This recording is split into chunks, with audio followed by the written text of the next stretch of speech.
Testing. If we can start settling into our seats, please. We're going to try to start on time. We're going to give just about 7 minutes of grace, but then we're going to get going because we have a long program, a packed program.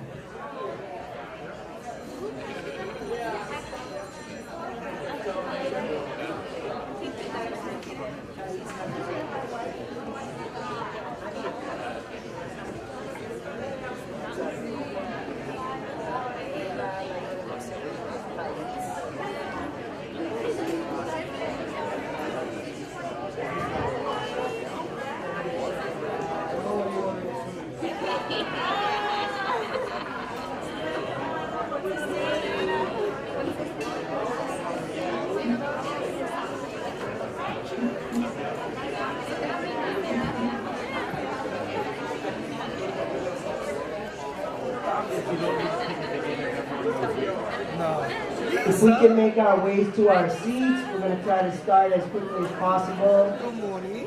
Good morning. How are you? You guys know me. I'm right behind you. I was like, I know, I saw you. I was asking you tomorrow.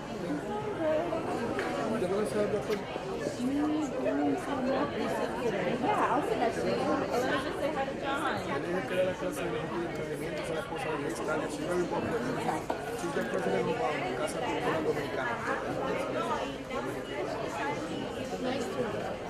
She has a radio station. She's part of the program on the radio, and the radio station.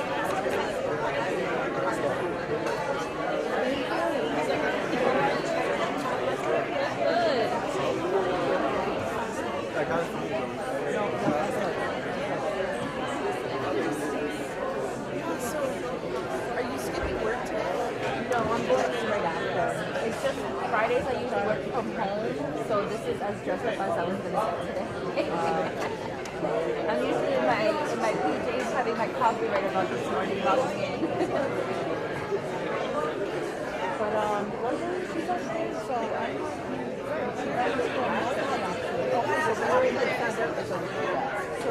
we were in Myrtle Beach for July 4th.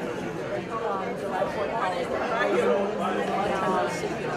We went to Lopez the day just before July 4th. So yeah, we got into Unfortunately, Efrain got a call yesterday late. We had humans at 8 o'clock in the morning. So try to get Glory to come here, but here, maybe. Louis here. Thank you guys. Lisa, nice seeing you. Happy birthday. Happy Thanksgiving. You never made it up for the summer, obviously. I know, I was going to ask how was it was good, but like, okay, so your mom had an accident. So, yeah. He could tell you a little bit more because he was with her during the incident, but it was her fault. Whose fault? Her mom. Yeah. She was driving him behind me. I mean, how's she going to start 250 pounds more? You ended up yeah, because I was behind her. I was sitting in the back of the moped. So everyone rents them and they're really not. They're dangerous. I mean, they're easy to lose, right? Yeah.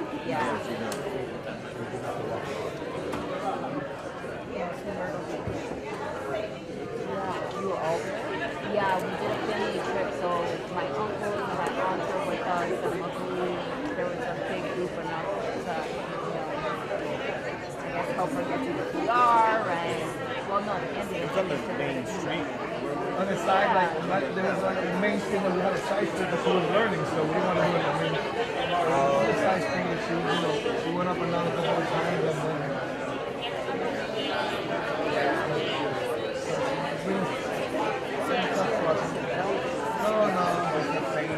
busted up with me, but then that caused a hard. So she had to take medicine, and now a couple of weeks ago, last week she went and she has a bump on the right. Thank goodness she's being checked.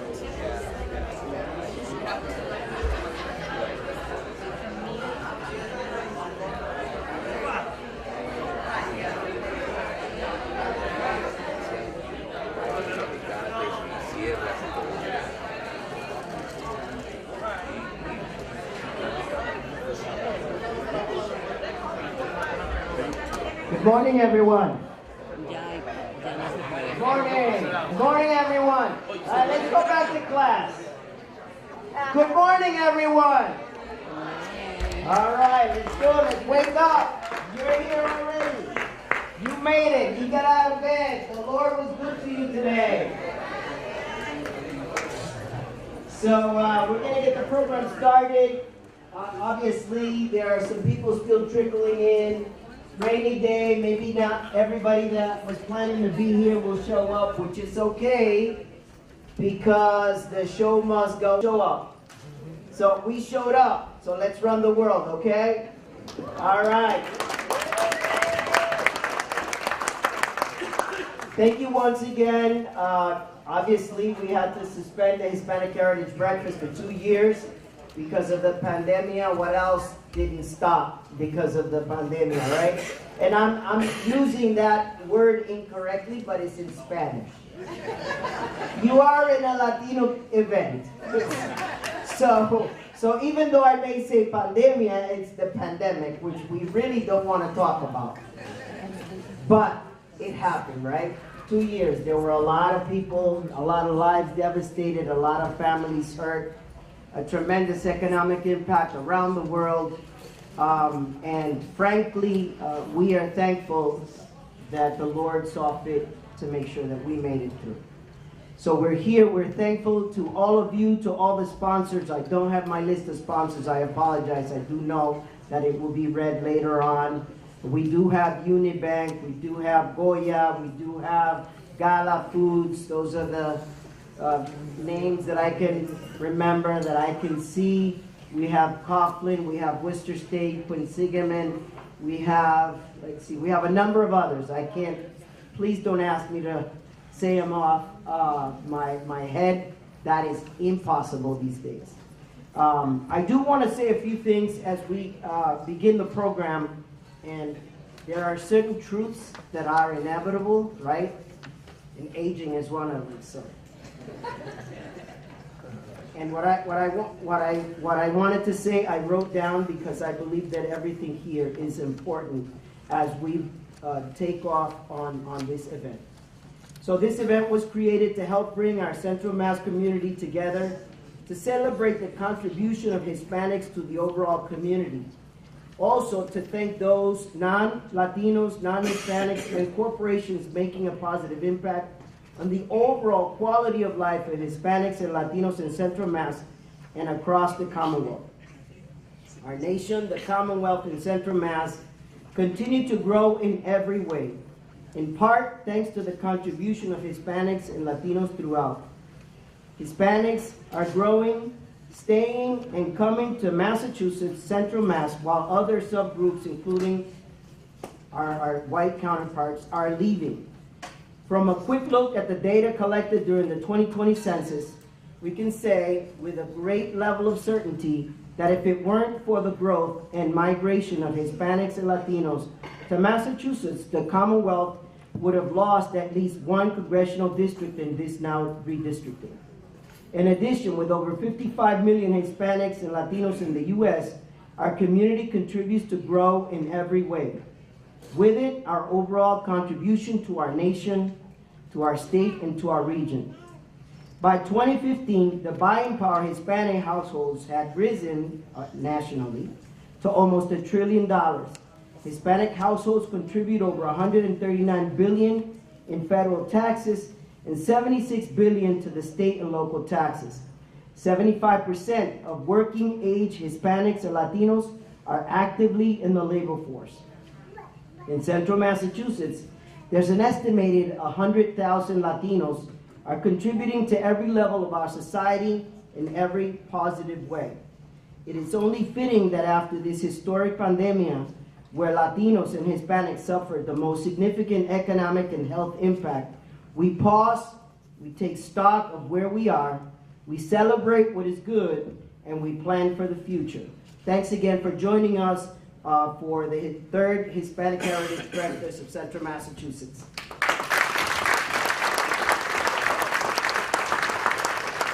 We hope you enjoy the show, and to me it's a pleasure and an honor to introduce the MC for the morning. Former interim director of CENTRO, when it was called Centro Las Americas, years ago. One of the rock foundation individuals in our community, George Cortez. Thank you, Juan. And welcome to the Hispanic Heritage Month. I have a little bit of a history of how this program became, but I'm not going to read it now later because we are short of time.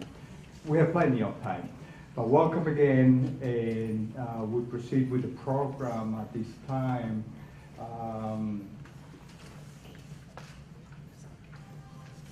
By going, you can see in the program, you're going over the program.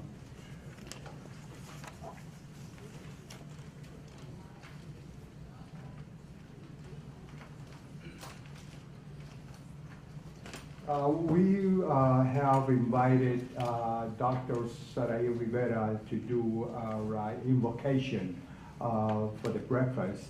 Apparently she is a little bit late or is not here yet.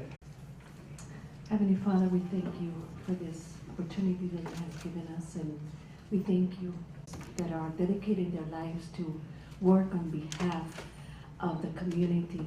No matter who they are or what position they're in, but overall they actually have that desire to continue to embrace with love the community. We thank you for each one of them, and we are more than blessed to be Hispanics and overall to have the support of a heart full of love and mercy to our neighbors, to our community. And thank you for this amazing opportunity. Amen.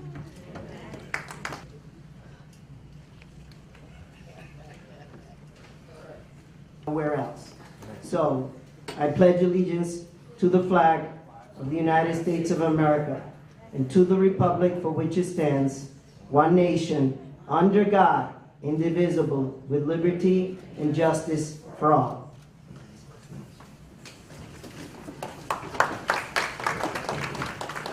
One more thanks to not only every one of you as an individual, but we have a number of organizations but thanks to those who are being supporting this great event to celebrate us, as it is the Falun Job Corps Center, the Unibank, the Worcester DPH, and the Woodstocks Foundation.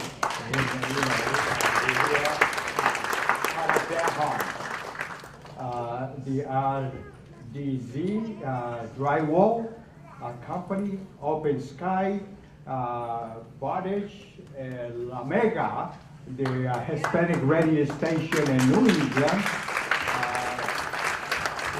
the CA Construction, Connects Media, another television and communication, Hispanic communication program in Worcester, the Pathway for Change, and the ones who provide us the food to eat every day, Gala Food.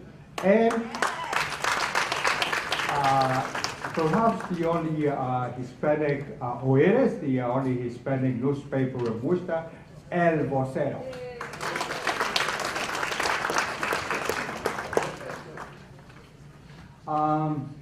We have the honor also to have the only Hispanic city manager in Worcester, although he is acting at this time. But I personally say that I hope that he will be the permanent city manager in Worcester.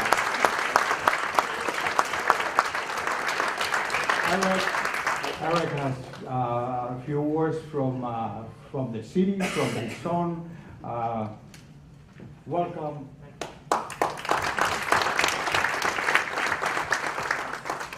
Thank you, Jorge, and I'll make sure I take care of you afterwards. So I just want to say good morning, buenos dias. To me, it's a pleasure to be here, and I just want to thank all of you for inviting me to share a little bit this morning and to celebrate the contributions of the Latino community and the culture here in Worcester. I want to thank CENTRO and Juan for putting this breakfast together. It's my third time here, but also I want to thank you for contributing to this community for over the past 40 years, providing individuals and families a safe place to become acquainted with independence, social conscious, and becoming active contributors to the community. You know, many of you know Centro's festivals, cultural events, and programs have provided a way for those of us Hispanic heritage to come together and celebrate our roots, but also an opportunity to share our story with broader Worcester community. CENTRO played a big role in my upbringing as my family participated in the programming when we arrived in Worcester from Puerto Rico when I was a small child. I remember my grandma spending a lot of time in that kitchen cooking for the elders. Having an organization like CENTRO here to welcome us to our new home helped put my family on stable footing and contributed to the path that led me to where I am today. So thank you.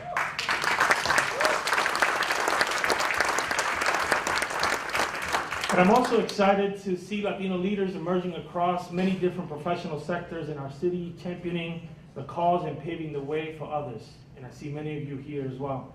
The most recent census data shows that the Hispanic community in Worcester is growing from 35,000 in 2010 to 43,000 in 2020. By comparison, almost 20% of people in the U.S. identify as Hispanic and Latino, 19.5% to be exact, while Worcester boasts a population of over 23%. 43%, almost 43% of the students in the Worcester public school system identify as Hispanic and Latino, which suggests that our Hispanic population will continue to increase at a rapid rate.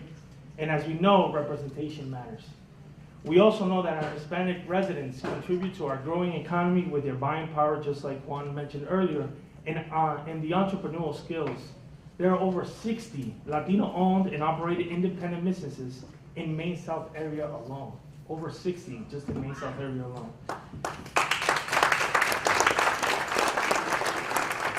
Not only are these businesses a reflection of the growing Hispanic population in Worcester, but they are important parts of the economic ecosystem contributing to the city's tax base, offering employment opportunities and adding to the social fabric of our city. When I think of all the cultural and economic benefits that the city of Worcester derives from its vibrant Latino community, I can't help anticipate what's to come. We'll see more Latino leaders in government, hopefully more than me. Businesses in the nonprofit sector will continue to support one another and amplify each other's achievements. We're seeing more and more firsts in their positions, but hopefully they won't be the last. It's been a pleasure for me here this morning to give you some quick greetings and celebrate the Hispanic Heritage Month. So I just want to thank you for your contributions, for keeping our dynamic culture alive in Worcester. Until next time, thank you.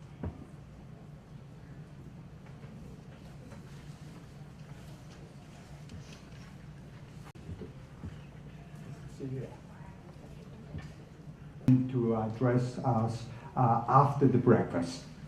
So at this point, we headed out for the breakfast. So there is someone who will be guiding us what tables to go and serve yourselves, serve your food, and bring to the tables. So enjoy.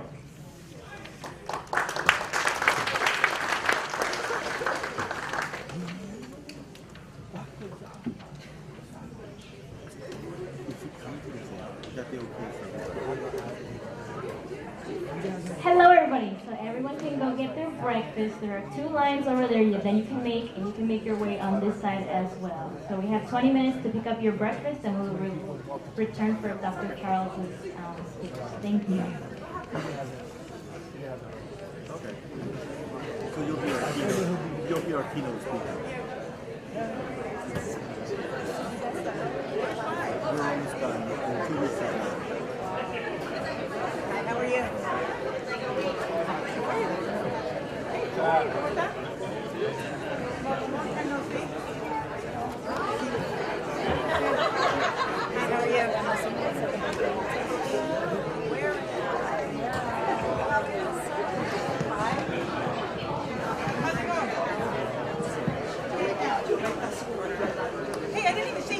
hair. Never had hair. It's like, what happened? We were talking to eat.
Craft and job store. Worcester PPH, the Woodstock Foundation, RCP Drywall Company, Open Sky, Bowditch, La Mega, CF Construction, Connect Media, where you can get it all, marketing, radio, and much more. Pathway for Change. Again, Pathway for Change. They're always there for the Latino community. And most certainly, Gala Foods, where you can get any type of food that you like any day of the week.